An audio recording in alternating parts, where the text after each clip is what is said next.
اور سورج کو غروب ہوتے ہوئے انہوں نے دلدلی چشمے میں دیکھا، اور وہاں ایک قوم تھی۔ مفسرین بیان کرتے ہیں اس سے مراد یہ ہے کہ اللہ رب العالمین نے انہیں اس قوم پر، اس قوم کے ملک پر، ان کے شہر پر فتح عطا فرمائی۔ انہوں نے اس قوم کو قبضے میں کیا، ان کے ملک کو اپنے ہاتھوں میں لے لیا۔ قلنا یا ذا القرنین اما ان تعذب و اما ان تتخذ فیہم حسنا۔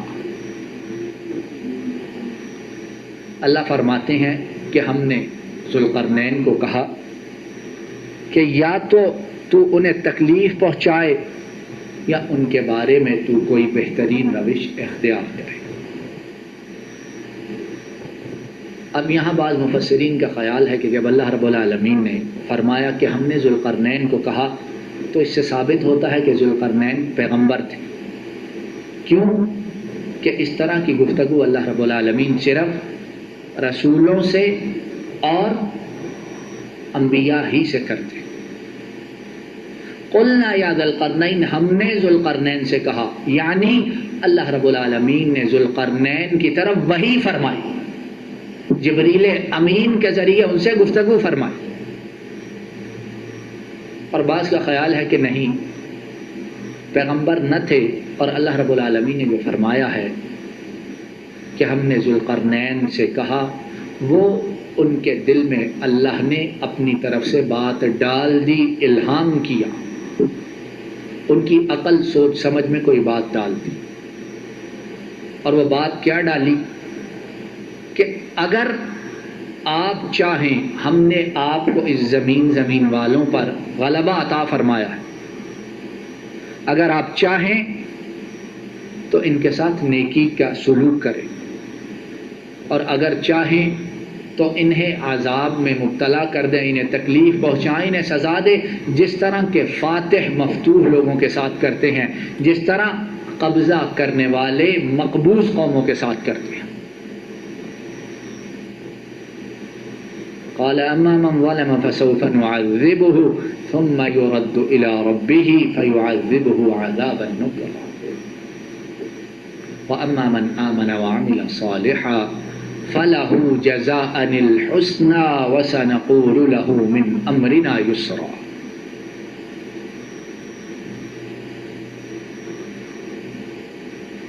اب ذوالقرنین جو تھے، اللہ رب العالمین ان کے عدل و انصاف کے متعلق بتلاتے ہیں کہ انہوں نے کہا ان لوگوں کو کہ جو ظلم کرے گا اسے ہم سزا دیں گے، اور پھر جب وہ اپنے پروردگار کی طرف پلٹ کر جائے گا تو وہاں بھی اللہ رب العالمین اسے بہت سخت عذاب میں مبتلا فرماتے ہیں۔ وَأَمَّا مَنْ آمَنَ وَعَمِلَ صَالِحًا، اور جو ایمان لائے گا اور نیک عمل کرے گا تو اس کے بدلے میں ہم اسے بھلائی دیں گے، اور اپنے کام میں بھی اس کے لیے آسانی ہی کہیں گے۔ امام ابن کثیر بیان کرتے ہیں اس کا مطلب یہ ہے کہ ذوالقرنین نے کہا کہ جو نیکوکار ہوگا، ایک اللہ کی توحید پر قائم رہنے والا، ڈٹ جانے والا ہوگا، اس کے ساتھ ہم بھلائی کا، اچھائی کا سلوک کریں گے، بات اس سے نرمی سے کریں گے اور اس کے معاملے میں اس کے لیے آسانی کریں گے، لیکن جو کفر پر ڈٹا رہے گا اسے سزا دیں گے، اور آخرت کا عذاب جو ہے وہ ہماری سزا سے بھی بڑھ کر ہے۔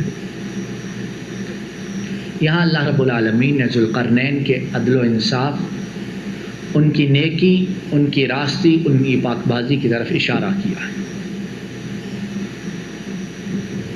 ثم اتبع سببا، اب جو پہلا سفر تھا جس کے متعلق ابھی بیان ہے، یہ کس طرف تھا؟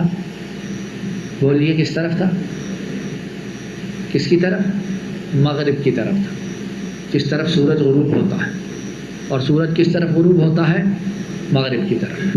ثم اتبع سببا، پھر وہ ایک اور راہ کے پیچھے لگے۔ مطلب کیا کہ یہاں اللہ نے فتح عطا فرما دی، اب انہوں نے ایک نئے ملک کا، نئی قوم کا، نئی جگہ کا راستہ اختیار فرمایا۔ حتی اذا بلغ مطلع الشمس، پہلے کیا تھا؟ مغرب الشمس، سورج کے غروب ہونے کی جگہ۔ اب کس طرف رخ ہے؟ جدھر سے سورج نکلتا ہے، اور سورج کس طرف سے نکلتا ہے؟ مشرق کی طرف۔ اب مشرق کی طرف رخ کیا ہے۔ وَجَدَهَا تَطْلُعُ عَلَى قَوْمٍ لَمْ نَجْعَلْ لَهُم مِّن دُونِهَا سِتْرًا، مشرق کی طرف سفر کرتے ہوئے ایسی قوم تک، ایسی قوم کے علاقے تک پہنچے کہ جن کے اور سورج کے درمیان کوئی اوٹ، کوئی رکاوٹ، کوئی حجاب نہ تھا۔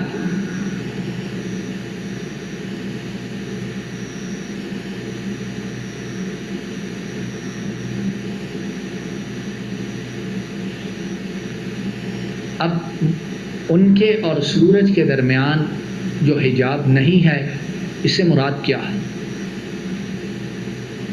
ایسی قوم تک پہنچے کہ جن پر جب سورج طلوع ہوتا ہے تو سورج کی روشنی، سورج کی تپش، سورج کی گرمی، اس کے اور ان لوگوں کے درمیان کوئی حجاب نہیں۔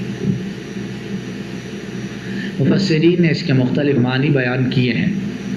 بعض کہتے ہیں کہ وہ قوم ایسی تھی جو گھروں میں رہنے کی بجائے میدانوں میں، بیابانوں میں، چٹیل زمین پر رہتی تھی۔ ان کے گھر بار نہیں تھے، جب سورج نکلتا تو اس کی روشنی، اس کی گرمی سیدھی ان تک پہنچتی تھی۔ اور بعض کہتے ہیں کہ وہ قوم ایسی تھی جو لباس ہی نہیں پہنتی تھی، لباس سے آزاد رہتی تھی۔ آج بھی کچھ جنگلوں میں بسنے والی قومیں ایسی ہیں جو لباس استعمال نہیں کرتی۔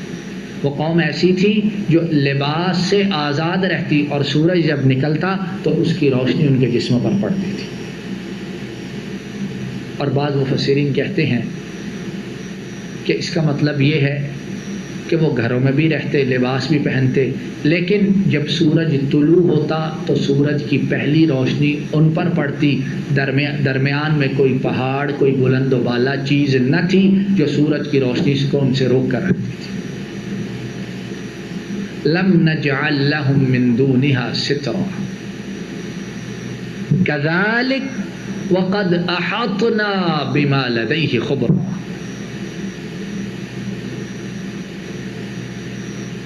اب کذالک جو ہے یہاں اس کا معنی ہے کہ واقعہ ایسا ہی ہے، اور قد احاطنا بما لديه خبرا، ہم نے ان کے آس پاس کی کل چیزوں کا احاطہ کر رکھا تھا۔ کس کے آس پاس کی؟ کیوں جی، کس کے آس پاس کی چیزوں کا اللہ نے احاطہ کر رکھا تھا؟ ذوالقرنین۔ کذالک امام بغوی اس کا معنی یہ بیان کرتے ہیں کہ جب ذوالقرنین اس قوم کے پاس پہنچے جن کے اور سورج کے درمیان کوئی اوٹ، کوئی رکاوٹ نہ تھی، انہوں نے اس قوم کو بھی یہی کہا کہ اے قوم والو، اگر تم توحید کو قبول کرتے، ایک اللہ کی عبادت کرتے، اس پر ایمان لاتے ہو تو ہم تمہارے ساتھ اچھا سلوک کریں گے، اور آخرت میں بھی اس کے لیے بہترین جزا ہے۔ لیکن اگر تم کفر پر قائم رہتے ہو تو ہم یہاں عذاب دیں گے، اور آخرت کا جو عذاب ہے وہ ہمارے عذاب سے زیادہ سخت ہے۔ اب اس سے ایک بڑی باریک، بڑی گہری بات معلوم ہوتی ہے، اور وہ کیا ہے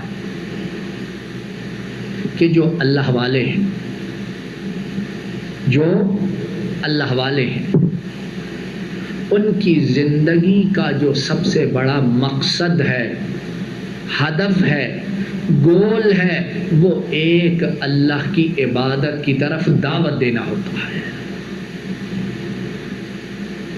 بات کی سمجھ آئی ہے کہ ایک اللہ کی عبادت کی طرف دعوت دینا ہوتا ہے۔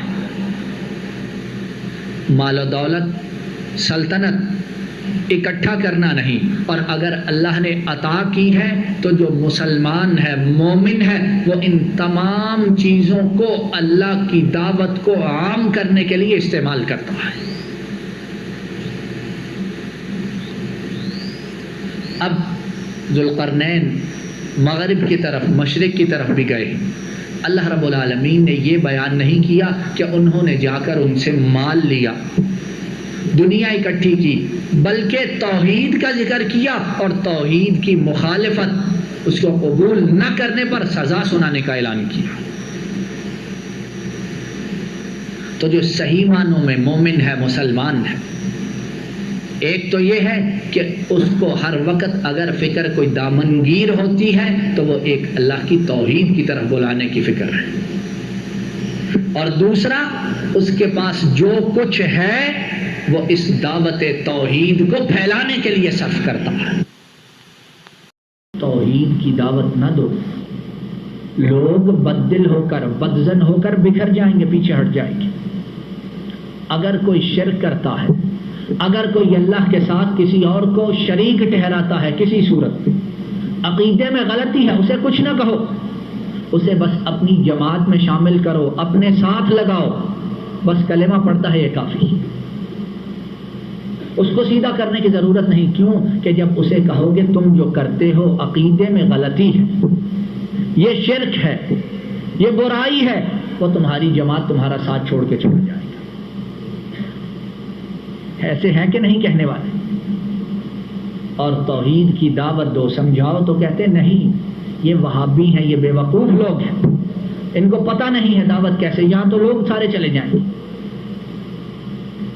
ایسا کہنے والے انہوں نے نبی کریم صلی اللہ علیہ وسلم کی سیرت کو پڑھا ہی نہیں ہے، انہیں پتہ ہی نہیں کہ محمد رسول اللہ نے دعوت کیسے دی، انہوں نے قرآن کو سمجھا ہی نہیں، انہوں نے محمد رسول اللہ صلی اللہ علیہ وسلم کے دعوت کے طریقہ کو سمجھنے کی کوشش ہی نہیں کی ہے۔ جو دعوت ہے، جو اسلام ہے، جو دین ہے، جو قرآن ہے، جو سنت ہے، اس کی اساس، اس کی بنیاد کیا ہے؟ بولو میرے بھائیوں، کیا ہے؟ توحید ہے، اور دوسری چیز سنت رسول ہے۔ اگر تم لوگوں کو ہاتھ ملا لیتے ہو اور توحید سے دامن اس کا خالی ہے، سنت کی اتباع وہ واجب نہیں جانتا، اور تم ملا لیتے ہو کہ اکٹھے ہو جائیں، پھر کبھی موقع ملا سمجھا لیں گے، یہ دعوت دینے کا طریقہ نہیں، یہ بدھوں کو اور الوؤں کو سب کو ایک جگہ اکٹھا کرنے کا طریقہ ہے، مومنوں کو اکٹھا کرنے کا طریقہ نہیں۔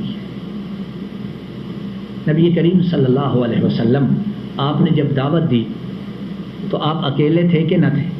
بولیے میرے ساتھ، تھے اکیلے کہ نہیں؟ اور جب آپ پر اسلام لائے تو کتنے تھوڑے لائے؟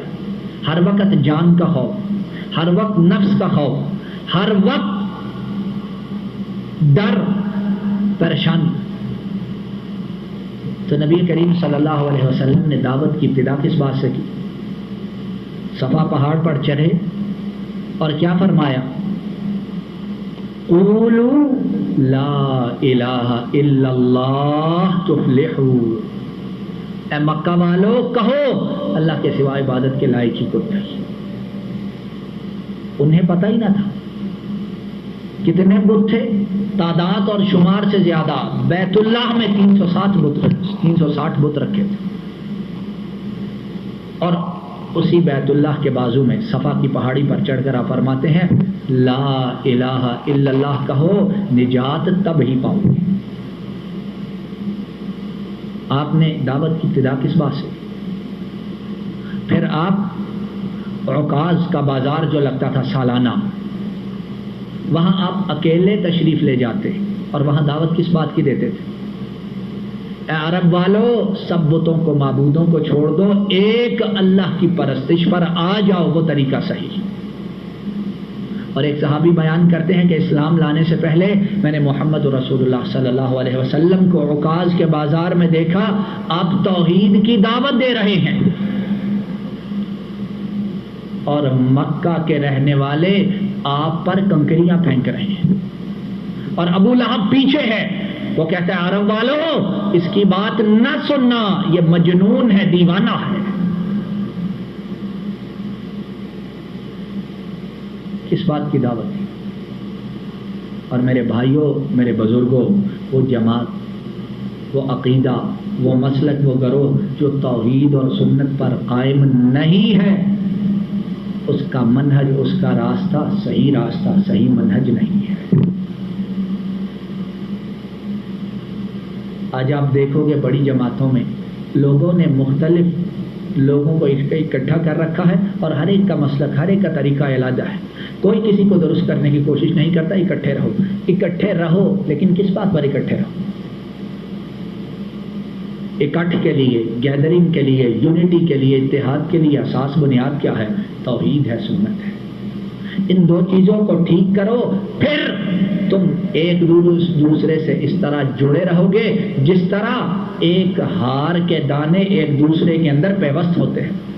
وَاعْتَصِمُوا بِحَبْلِ اللَّهِ جَمِيعًا وَلَا تَفَرَّقُوا، اللہ کی رسی کو مضبوطی سے تھام لو اور تفرقہ مت پیدا کرو، انتشار مت پیدا کرو، علیحدہ علیحدہ مت ہو۔ اور اللہ کی رسی کیا ہے؟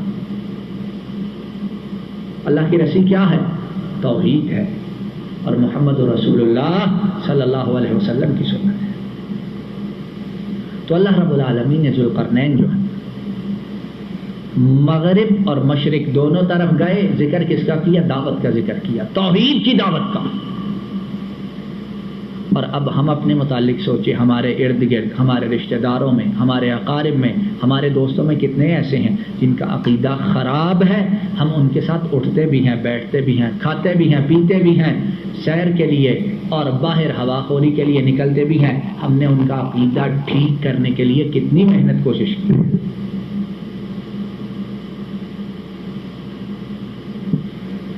ثم اتبع سببا،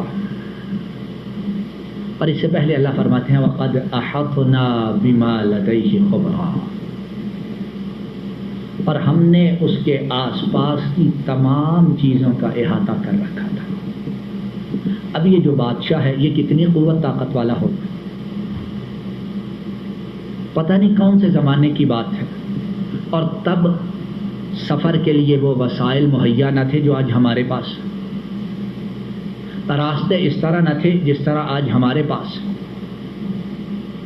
کمیونیکیشن کا جو نظام ہے وہ ویسا نہ تھا جیسا آج ہمارے پاس، اور دوسری جو انگنت سہولیات ہمارے پاس ہیں ویسی نہ تھی۔ تو جو بادشاہ اس دور میں اور ان سہولیات کے ناموجود ہونے کے باوجود مشرق و مغرب آخری کناروں تک جاتا ہے، وہ کتنی قوت و طاقت والا ہو۔ بات سمجھ آئی ہے؟ کتنی قوت طاقت والا ہوگا، اس کا لاؤ لشکر کتنا ہوگا، ساز و سامان کتنا ہوگا۔ لیکن اللہ فرماتے ہیں وَقَدْ أَحَطْنَا بِمَا لَدَيْهِ خُبْرًا، اس کے آس پاس جو کچھ تھا اس تمام کی ہمیں خبر تھی۔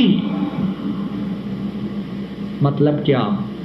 کہ اگر وہ طاقتور تھا تو اس کا رب اس سے بھی طاقتور تھا، اگر وہ قوت والا تھا تو اس کا رب اس سے بڑی قوت والا تھا، اگر اس کے پاس ساز و سامان تھا تو رب سارے ساز و سامانوں سے زیادہ ساز و سامان والا تھا،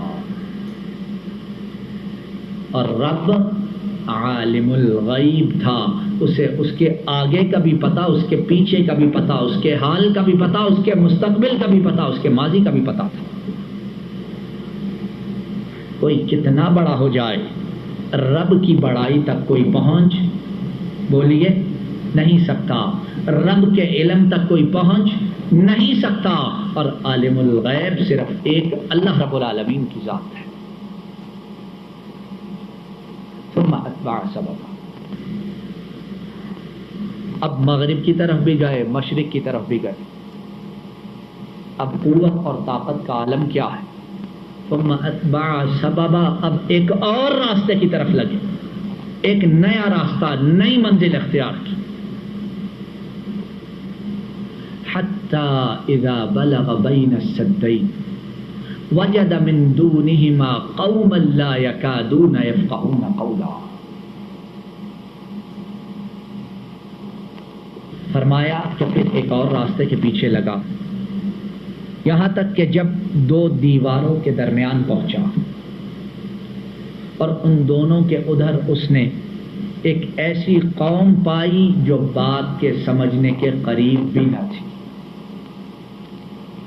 قالوا یا ذا القرنین، وہ قوم والے کہنے لگے اے ذو القرنین، یاجوج اور ماجوج اس ملک میں بڑے بھاری فسادی ہیں، تو کیا ہم آپ کے لیے کچھ سرمایہ اکٹھا کر دیں؟ وہ اس شرط پر کہ آپ ہم میں اور ان میں کوئی دیوار بنا دیں. مفسرین اس کے متعلق بیان کرتے ہیں کہ جب انہوں نے ایک نیا راستہ اختیار کیا تو ایسی جگہ پہنچے کہ دو بلند و بالا پہاڑ تھے،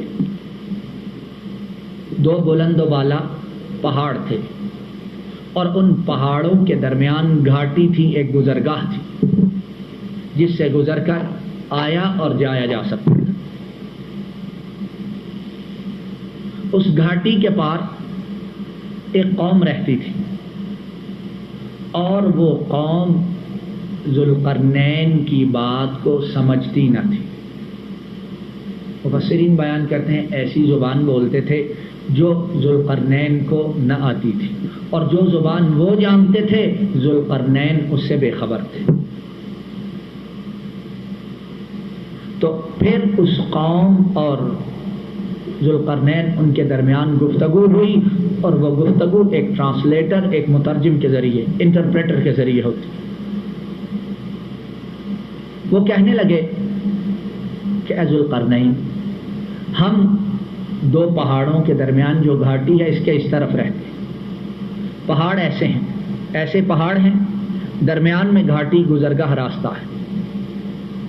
اس طرف قوم رہتی ہے جس تک ذوالقرنین پہنچے، اور ان دو پہاڑوں کے درمیان گھاٹی کے اس پار ایک دوسری قوم رہتی ہے، اور وہ قوم یاجوج اور ماجوج کی قوم ہے. اس قوم کا نام یاجوج اور ماجوج ہے. وہ کہنے لگے کہ اے ذوالقرنین، اس گھاٹی کے پار یاجوج اور ماجوج کی قوم رہتی ہے، اور وہ اس گھاٹی سے گزر کر آتے ہیں، تباہی بربادی پھیلاتے ہیں، جو کچھ ہمارے پاس ہے چھین کر لے جاتے ہیں، جو سبزیاں ہیں انہیں برباد کر جاتے ہیں، اور چٹیل میدان ان پر فساد پھیلا کر چلے جاتے ہیں. آپ کو اللہ نے قوت، طاقت، سلطنت، لاؤ لشکر دیا ہے. آپ اس طرح کیجئے، ہمارے اور ان کے درمیان ایک دیوار کھڑی کر دے تاکہ وہ اس طرف آ نہ سکے. اور وہ کہنے لگے کہ اگر آپ دیوار کھڑی کر دیں تو ہم آپ کے لیے پیسہ بطور اجرت اکٹھا کر کے ساری قوم والے آپ کو دیتے ہیں، اور آپ وہ اجرت لے کر اپنے لاؤ لشکر کے ساتھ اس دیوار کو ہمارے اور یاجوج اور ماجوج کے درمیان کھڑا کر دیجیے. قال ما مکنی فیہ ربی خیر فاعینونی بقوة اجعل بینکم وبینہم ردما. ذوالقرنین سے جب انہوں نے یہ کہا تو ذوالقرنین نے جواب دیا کہ میرے اختیار میں میرے پروردگار نے جو کچھ دے رکھا ہے وہی بہتر ہے. صرف تم اپنی قوت طاقت سے میری مدد کرو، میں تم میں اور ان میں ایک مضبوط حجاب بنا دیتا. مفسرین بیان کرتے ہیں کہ ذوالقرنین نے کہا کہ مجھے تمہارے مال و دولت کی، پیسے کی ضرورت نہیں ہے، کیونکہ مجھے میرے رب نے بہت کچھ دے رکھا ہے. ما مکنی فیہ ربی خیر، جو چیزیں میرے رب نے مجھے عطا کی ہیں وہ تمہارے مال و دولت سے کہیں زیادہ بہتر ہے. اس سے معلوم پھر یہ ہوتا ہے کہ وہ جو بادشاہ تھے وہ مال و دولت کے لیے، غلبہ کے لیے، شہوانی نفسانی خواہشات کے لیے زمین کو، لوگوں کو فتح نہیں کرتے تھے. ادھر بھی گئے تو دعوت، ادھر بھی گئے دعوت، ادھر گئے تو عدل و انصاف کا جھنڈا قائم کیا. اب وہ مال و دولت پیش کر رہے ہیں اور وہ کہتے ہیں نہیں، جو میرے رب نے مجھے دیا وہ بہتر ہے، تم اپنے پاس ہی رکھو. ہاں تم یہ کرو کہ تم اپنی طاقت سے میری مدد کر دو. مفسرین بیان کرتے ہیں اس کا مطلب یہ ہے کہ تم دیوار کو تعمیر کرنے کے لیے جن اشیاء کی ضرورت ہوتی ہے، اینٹ ہے، گارا ہے، لوہا ہے، سریا ہے، تم ان چیزوں کو لے آؤ اور پھر میرے ساتھ ملو، میرا لشکر تمہارے ساتھ ملے، تو پھر ان دو پہاڑوں کے درمیان جو گھاٹی ہے میں اس کو دیوار بنا کر پاٹ دیتا ہوں، بھر دیتا ہوں، تاکہ پھر یاجوج و ماجوج تمہاری طرف آ نہ سکے۔ آتونی زبر الحدید، مجھے لوہے کی چادریں لا دو دیوار کو بنانے کی۔ لائی گئی، دیوار مکمل ہو گئی، حتی اذا ساوا بین الصدفین، یہاں تک کہ جب ان دونوں پہاڑوں کے درمیان یہ دیوار برابر کر دی، اب دیوار اتنی بلند و بالا بنائی کہ دونوں پہاڑوں کے درمیان کا راستہ بند کر دیا۔ حتی اذا ساوا بین الصدفین، دونوں پہاڑوں کے درمیان جو راستہ تھا اسے بند کر دیا اور اس دیوار کی بلندی پہاڑ کی بلندی کے برابر کر دی۔ پہاڑوں کی جتنی بلندی تھی اس کے برابر دیوار کو کر دیا بلندی میں، اور نیچے کا راستہ بند کر دیا۔ قال انفخوا حتی اذا جعلہ نارا، پھر ذوالقرنین انہیں کہنے لگے اب اس دیوار کے نیچے جو لوہے کی چادروں سے، اینٹ گارے سے، مختلف چیزوں سے بنی ہے، اب ادھر آگ جلاؤ تاکہ آگ کے ساتھ لوہا پگھل کر اور مضبوطی اختیار کرے۔ اور جب وہ دیوار جل جل کر آگ کی طرح ہی گرم اور سرخ ہو گئی، قال آتونی افرغ علیہ قطرا، کہنے لگے اب میرے پاس پگھلا ہوا تانبا لاؤ تاکہ اس تانبے کو اس دیوار پر انڈیل دیا جائے، تاکہ اس کی مضبوطی، اس کی قوت میں کوئی کسر باقی نہ رہ جائے۔ پھر یہاں یہ بات معلوم ہوتی ہے کہ اس وقت یہ کرینز اٹھانے کے لیے جتنی نئی مشینری ہے یہ تو موجود نہ تھی، لیکن اس کے باوجود جب انہوں نے اتنی بلند و بالا قوی مضبوط دیوار کو تعمیر کیا تو اللہ نے انہیں کتنی قوت، کتنی فوج، کتنا لشکر اور کتنی عقل سمجھ دے رکھی۔ اور پھر یہاں ایک بڑی اہم بات ہے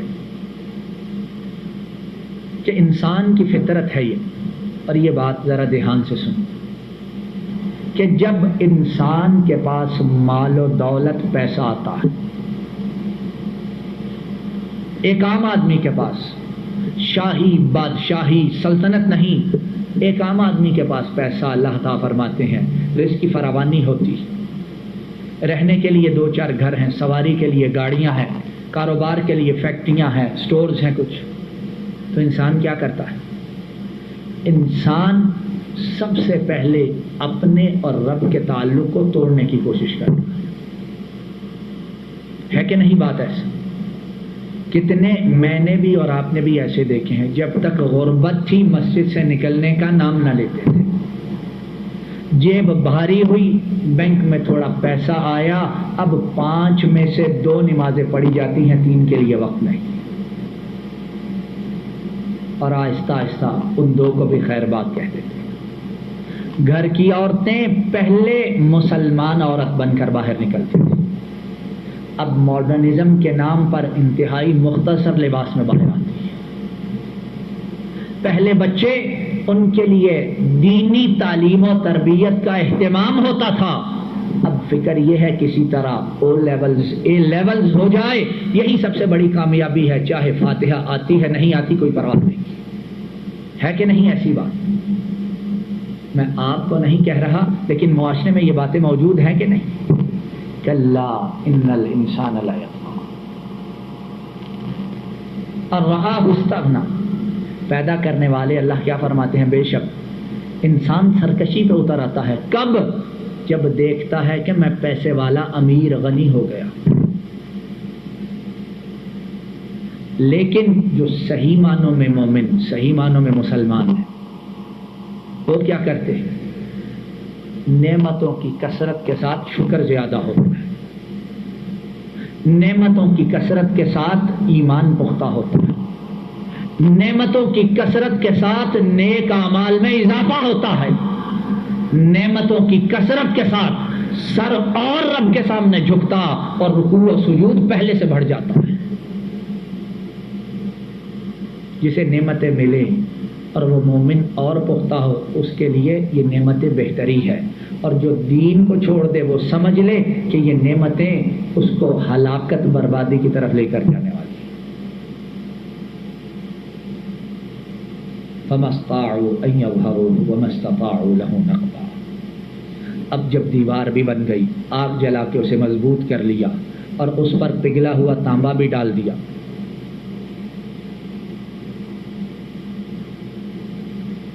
تو اللہ رب العالمین فرماتے ہیں بس تو ان میں نہ تو اس دیوار کے اوپر چڑھنے کی طاقت ہے اور نہ اس میں وہ سوراخ کر سکتے۔ اب وہ دیوار اب بھی موجود ہے اور یاجوج و ماجوج کی قوم اب بھی موجود ہے، اور تب سے لے کے آج تک وہ لوگ اس دیوار پر چڑھنے کی کوشش میں مصروف ہیں، لیکن اللہ کا حکم نہیں آیا، اس لیے دیوار کو کراس نہیں کر سکتے۔ دیوار کو اکھیڑنے کی کوششوں میں مصروف ہیں، ابھی تک اپنی کوشش میں مکمل کامیاب نہیں ہوئے، ابھی تک دیوار کے اندر ہی۔ اور قیامت کی نشانیوں میں سے ایک نشانی یہ ہے کہ یاجوج و ماجوج اس دیوار کو توڑنے میں کامیاب ہوں گے اور پوری زمین پر فساد برپا کر دیں گے۔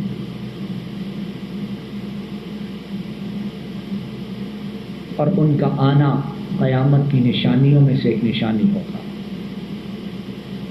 اور ان کی قوت، ان کی ہیبت، ان کی طاقت، اس کا عالم کیا ہے؟ ہم لوگ اپنے آپ کو بڑا طاقتور سمجھتے،